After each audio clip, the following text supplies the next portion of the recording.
মুস্তাফিজুর রহমান বাবু পরিচালিত শুভ ইন্টারন্যাশনালের 1999 সালে একটি সিনেমা এসেছিল, যে সিনেমার নাম ছিল স্পর্ধা, এবং যে সিনেমাতে তৎকালীন সময় ইলিয়াস কাঞ্চনের মতো একজন মহাতারকা অ্যাক্টিং করেছিল আমিন খান। হিউজ একটা মাল্টিকাস্ট একটা সিনেমা ছিল। মুনমুন ছিল এই ছবিতে একটা গুরুত্বপূর্ণ ক্যারেক্টার। তো আজকে আমরা কথা বলবো যে এই সিনেমাতে আসলে কে কত টাকা রেমুনেশন চার্জ করেছিল এবং এই ছবির বাজেট এবং বক্স অফিস থেকে এই ছবিটা কত টাকা ইনকাম করেছিল। আমরা আজকে এটা নিয়ে কথা বলবো। ভিডিওটি অত্যন্ত স্পেশাল হতে যাচ্ছে। তো আমরা প্রথমে কে কত টাকা রেমুনেশন নিয়েছিল এবং লাস্টে এই সিনেমাটার বাজেট এবং বক্স অফিস নিয়ে কথা বলবো। তো আমরা মনে করি যে আপনারা আসলে কোথাও যাবেন না, আপনারা পুরো ভিডিওটি আসলে দেখতে থাকবেন। যাই হোক, স্পর্ধা ছবিটা এসেছিল 1999 সালে এবং মুস্তাফিজুর রহমান বাবু যে সিনেমাটা ডিরেকশন দিয়েছিলেন। তো কে কত টাকা রেমুনেশন নিয়েছিল আমরা যদি একটু নন কাস্ট থেকে যদি আমরা যদি শুরু করি, যে এই ছবিতে আসলে দিলদারের মতো কমেডি অ্যাক্টর অ্যাক্টিং করেছিল। তো তখন 1999 দাঁড়িয়ে তখন তার রেমুনেশন কত হবে? 40,000, ওরকম 40-50-এর আশেপাশে তার রেমুনেশন হবে। এবং আমরা যদি সেই চিতা, ইলিয়াস কোবরা, তো তাদের রেমুনেশন ওরকম হবে 40,000, মানে 40-এর আশেপাশে হবে। এবার আমরা যদি এসে লিজেন্ডারি অ্যাক্টর সাদেক বাচ্চু, তো সাদেক বাচ্চুর রেমুনেশন তখন কত? সাদেক বাচ্চু তখন পপুলার, এবং সাদেক বাচ্চু তখন অ্যাপ্রক্সিমেট তখন 80,000, 80 থেকে 90 এরকম তিনি টাকা চার্জ করে, বা তার রেমুনেশন তখন এরকম। এবার আমরা যদি সে মিশা সদাগর তখনও 1 লাখ ক্রস করেনি, এবং তিনি 70 বা 75,000 হয়তো সাদেক বাচ্চুর থেকে একটু কম বা তার কাছাকাছি রেমুনেশন কিন্তু তখন তিনি চার্জ করছেন। এবং তিনিও তখন কিন্তু খুবই পপুলার কোনো আর্টিস্ট, খুবই তেমন কোনো ব্যাপার সেও কিন্তু তখন ক্রিয়েট করতে পারেনি। তো এবার আমরা যদি এসে এই সিনেমার একটু নন কাস্ট আমরা যদি কথা বলি, লাবণী নাম করে একজন অ্যাক্টিং করেছিল এই সিনেমাতে। তো তিনি আসলে এসব মেয়েদের আসলে ওরকম পপুলারিটি বা ওরকম বেশি টাকায় কাস্ট করা লাগে না, তাদের একদমই কম টাকায় তাদের আসলে 50,000-এর আশেপাশে তারা আসলে কাস্টিং হয়ে যায়। তো এবার আমরা কথা বলবো যে এই ছবিতে আমিন খান তখনও ফার্স্ট লিড হিরো হিসেবে তার ওরকমভাবে নামটা হয়ে পারেনি।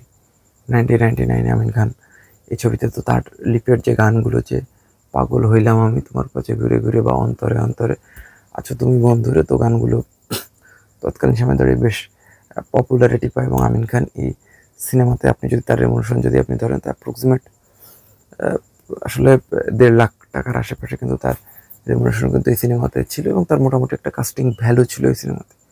তো এবার আমরা যদি এসে মুনমুন, এই সিনেমার যিনি হিরোইন, তিনি কত টাকা নিয়েছিলেন।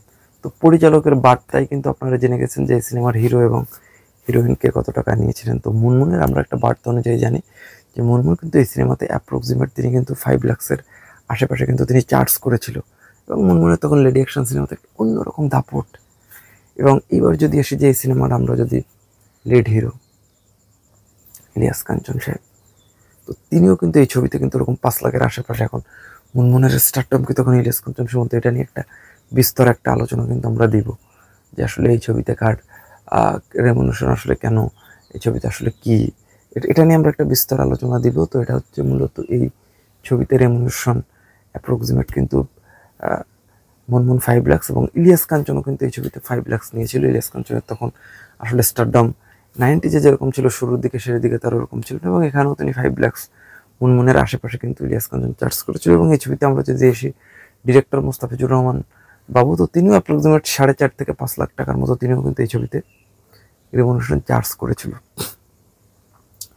এটা চার্জিং। আপনি হয়তো বলবেন যে ডিরেক্টর তো হিরো হিরোইনের থেকে কম টাকা চার্জ নেয়। তো দেখেন, ডিরেক্টরের শুধু এই চার্জটা আলাদা থাকে, এবং সে ওইখান থেকে আরও অন্য টাকা নেওয়ার সুযোগ থাকে সিনেমাতে, যদি সে সবসময় ডিরেক্টর সৎ থাকে না হয়তো।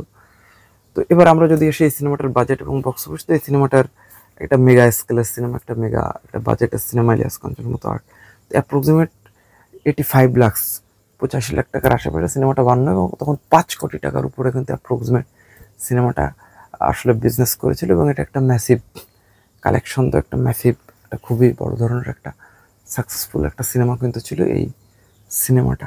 এটা একটা খুবই সাকসেসফুল সুপারহিট সিনেমা। তো এটা ডিরেক্টরের বক্তব্য অনুসারে আপনারা দেখেছেন। তো এটা হচ্ছে এক্স্যাক্টলি কে কত টাকা রেমুনেশন নিয়েছিল এবং বাজেট এবং বক্স অফিস নিয়ে স্পর্ধা সিনেমার ফিল্ম স্পেয়ার স্পেশাল আয়োজন। তো কেমন লাগলো, ভালো লাগলে লাইক কমেন্ট শেয়ার জানিয়ে দেবেন আপনাদের মূল্যবান মতামতটি। দেখা হচ্ছে নেক্সট কোনো ভিডিওতে। সে অবধি সবাই কিন্তু আসলে ফিল্ম স্পেয়ার সঙ্গেই থাকবেন।